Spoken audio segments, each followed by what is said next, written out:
Sa number 2, kaso sang kinawatay sa Bacolod City sa bulan sang Agosto nagsaka. Pila ka mga insidente nakuhaan sang video pero wala ginareport sa kapulisan. May report si Richard Caballero.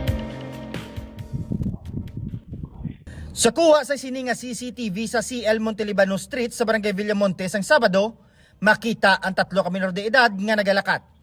Matapos ang pila ka segundo, nagsunod ang 2 ka lalaki nga nagasakay sa e-bike kag ginpalapitan ang mga menor de edad kag hana nga may bugnuton. Gilayon man nga nagdalagan ang 3 ka bata samtang nagasinggitan.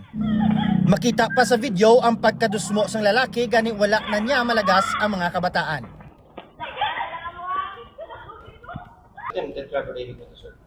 According sa report nila, yes. Wala siya na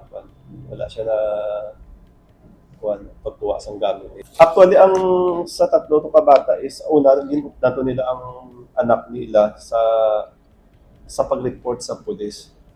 Then afterwards is ang nadulabis na chinilas, Crocs slippers. Ang nadula ko ng pasang e-bike na na-lose control siya pero wala man nakuha yung e-bike. Wala may ginapili ang kawatan.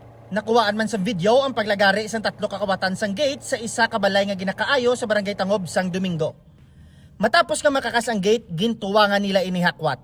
Suno sa mga saksi, ginsaway nila ang mga kawatan apang wala ini nagpamati. Wala naging palapitan pa sa mga saksi ang mga kawatan bangod may mga dala sila nga patalom. Suno sa PNP, ginpa-scrap sa mga kawatan ang among nga gate.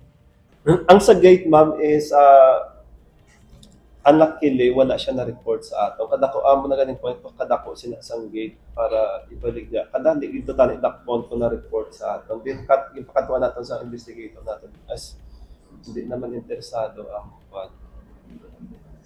ginakuha nga mo kung bago, ito siya nga insidente. Accordingly, is daw bago siya nga incident. Pero, tamad ang tag-iya magkuhan. Nagpadulong man sa talatapan ni Bacolod City Mayor Greg Gasataya ang tiglawas sa pila ka mga telecommunications company bangod ginakawat man ang ilang mga kable sa sulod mismo sang ilang mga cell sites. Sa sulod sang 2 ka semana, 15 na ka beses suno sa ila nga ginakawat ang ilang mga kable, gasolina kag mga saway. Ang pagkawat sa mga kable sa cell sites ang ginatudlo man kabangdanan sa pagkadula sa mga signals sang mga telco.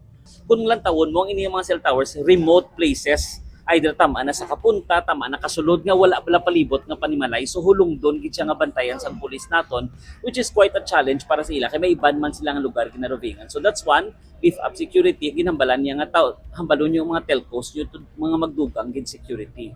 Tapos tagapanawagan man siya sa aton nga mga gabaligyaan, scrapan nga kung pwede if nagasuspetso sila nga halin sa kinawatan, hindi na lang pagbaklon ang ginabaligya ng mga.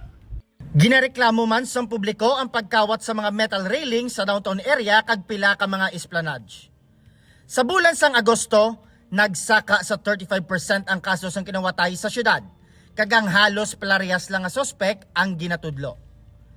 Pero suno sa kapulisan, wala man sang may nagareport sa ila kag ginapost lang sa social media, gani hindi nila ini maaksyonan. May mga tion man nga nagakadakpan ang mga kawatan, apang wala man sang luyag nga magpasaka sang kaso. Ang isa natong minalantaw is most of them is kwan sa sa sugal. Sa sugal sa gagamit sang illegal nga drugs. Actually, amo na siyang nakita natin sa mga profiles ang aton diri ng mga suspect. Mas pabaskoron sang PNP ang police visibility para mapaganhagan ang kinawatay. Richard Caballero para sa DigiCast Negros.